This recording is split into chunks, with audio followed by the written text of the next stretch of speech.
Em seu dicionário de Filosofia do Direito, o professor da Unicinos, Vicente de Paulo Barreto, explica que a palavra tolerância abarca dois significados históricos que são comumente empregados nos vocabulários religiosos, políticos e filosóficos.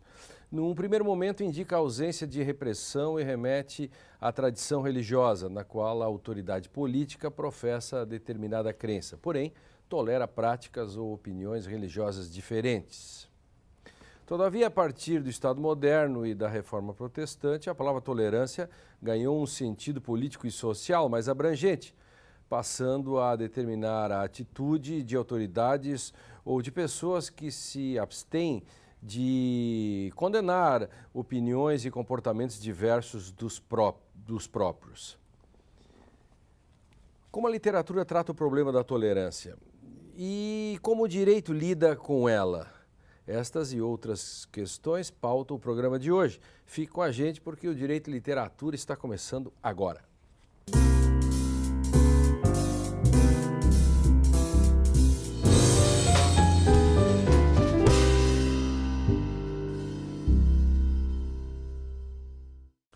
Olá, a partir de agora você acompanha um debate feito por renomados intelectuais de diversas áreas do conhecimento que vão nos ajudar a entender questões que atravessam o direito e a sociedade contemporânea por meio de obras literárias.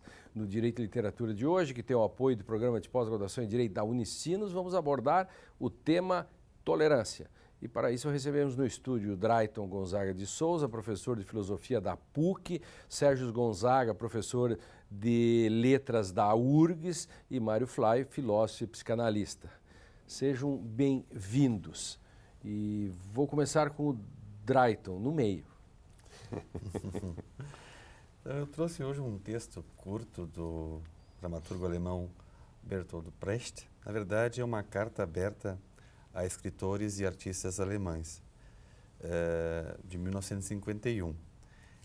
Vou dizer assim, é um texto não definidor da tolerância, mas limitador da tolerância. E o texto, me permito ler, que é bem breve, é o seguinte: completa liberdade do livro com uma restrição. Completa liberdade do teatro com uma restrição. Completa liberdade da arte plástica, ou das artes plásticas, com uma restrição.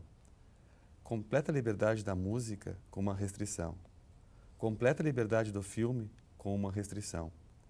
A restrição: nenhuma liberdade para escritos e obras de arte que enalteçam a guerra, que as considerem como inevitáveis e que incentivem o ódio entre os povos. Então, o nosso... Limites postos. Tolerância, sim, mas não de modo limitado. Ele fala aqui a palavra Einschränkung, restrição, o respeito ao outro, o respeito à diferença. Ele deve ser incentivado e Brecht é um pensador da diferença. No entanto, esse respeito ele não é um respeito ilimitado. Einschränkung, que é de Schrank, armário fechado. Exatamente. Então tem que colocar dentro, né? Colocar dentro, tem limites. Tem limite. Essa questão. É por isso que eu comecei com o Drayton, exatamente porque a discussão fulcral, quando se fala em tolerância, é saber até onde nós temos que ter tolerância, se nós não temos que ser intolerantes com os intolerantes. Me permitiria provocá-los nesse sentido. E logo na sequência, e volto, porque agora o poema do Bertolt Brecht, né, ele é recorrente porque ele é a holding da própria discussão que nós estamos colocando agora aqui. Ou na tua formulação ainda, se nós devemos ser tolerantes com os intolerantes. Exatamente, e isto, perfeito, para fechar. Mário...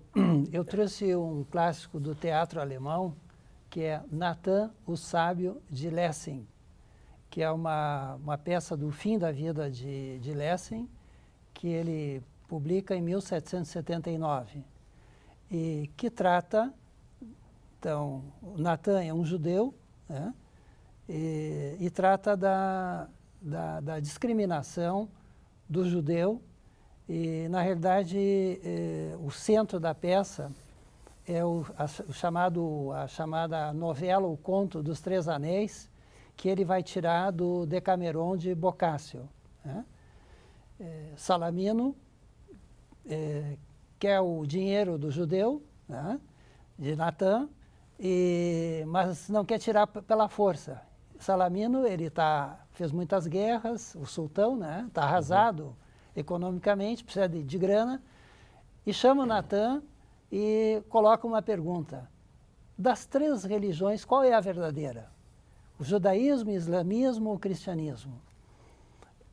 Se Natan responde que é o judaísmo, ele é judeu, ele então é inimigo e, portanto, ele tem direito de tirar. Pode tirar o dinheiro. Se ele diz que é o islamismo, por que não te converte? Então o teu dinheiro é nosso. Isso. Se ele diz que é cristão, né, que a melhor é o cristianismo, diz assim, bom, é o nosso inimigo comum, né? Como?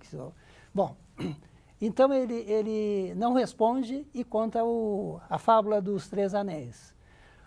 Um sujeito muito rico, né, tinha um anel, aquele anel lhe dava sorte, ele sempre andava com o anel, enriquecia cada vez mais, e ele resolve que quando morrer, esse anel passe para o filho mais amado.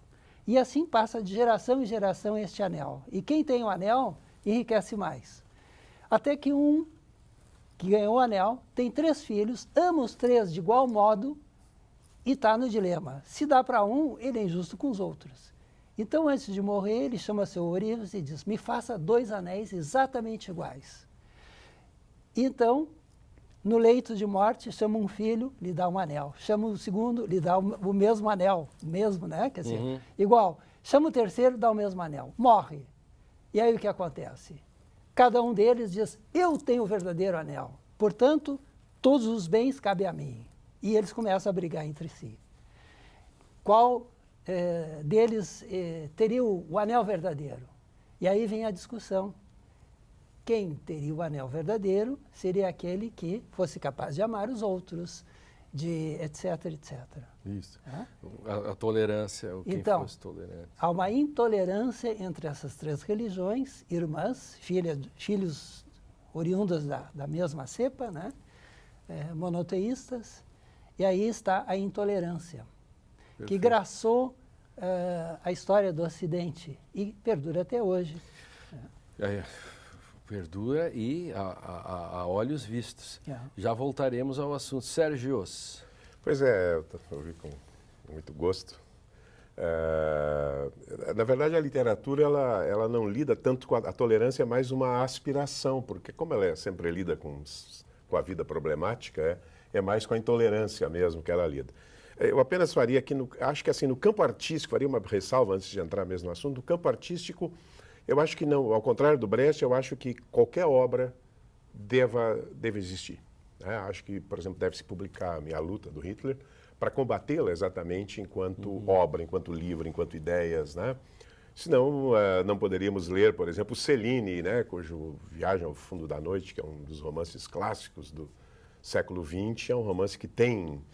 Ele tinha muito mais pessoalmente, mas o romance tem traços de antissemitismo, né? Certamente.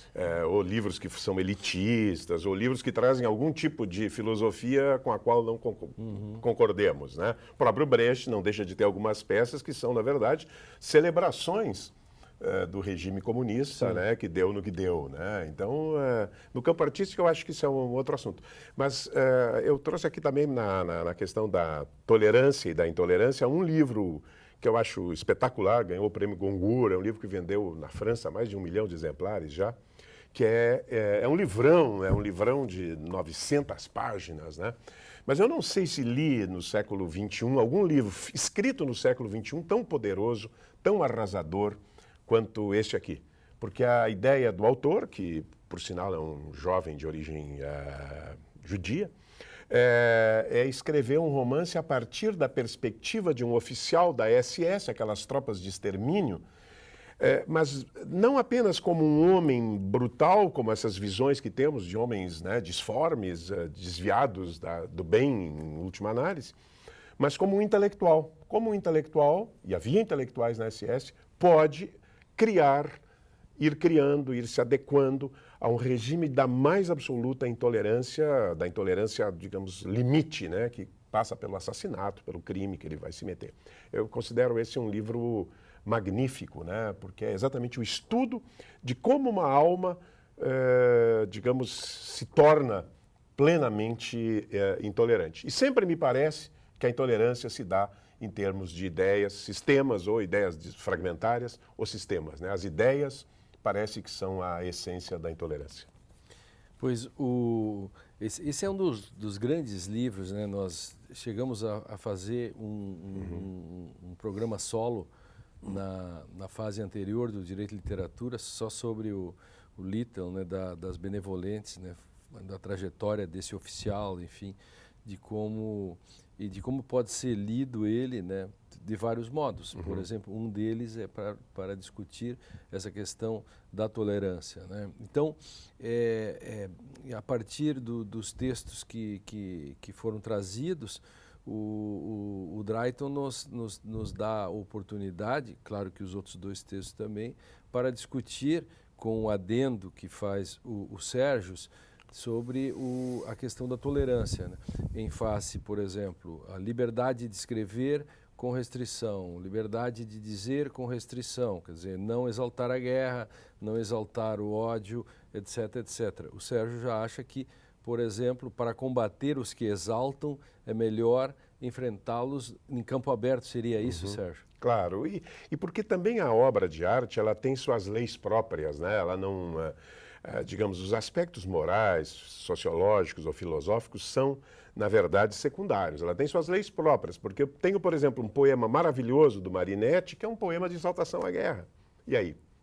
Né? Quer dizer, então eu vou desconsiderar, digamos assim, esta é uma questão polêmica, me parece, mas eu sempre defendo a integridade da obra, independente das ideias que elas expressem. Então, tu serias contrário a esse movimento que há em certos lugares do Brasil, de proibir o acesso a textos da literatura que contém conteúdo de discriminação, etc. Óbvio, né? Não, óbvio. Eu acho que o politicamente correto, do ponto de vista muito chato, estético, né? não, ele é desprezível. São argumentos desprezíveis. E é uma corrente forte hoje, né? É uma corrente forte, mas eu acho que triunfa, no fim triunfa, digamos assim, a razão, né? Ora, você pode fazer com as ressalvas. Você não vai poder nem ler o Tarzan, porque ele seria etnocêntrico, né? O menino não vai poder ver o Léo Monteiro Lobato, né? Eu acho isso né, um rebaixamento, né, da arte e da literatura. Bom, nós temos um terreno, então, fértil para esperar o segundo bloco, porque o Direito e Literatura faz uma pausa para um rápido intervalo. Na volta a gente continua a discussão sobre o tema de hoje, tolerância. No próximo bloco vamos tentar entender melhor isto a partir das obras trazidas pelos autores e de que modo o conceito, a palavra tolerância surgiu, se desenvolveu na cultura ocidental. Seja tolerante conosco e fique nos aguardando para um rápido intervalo. Até já.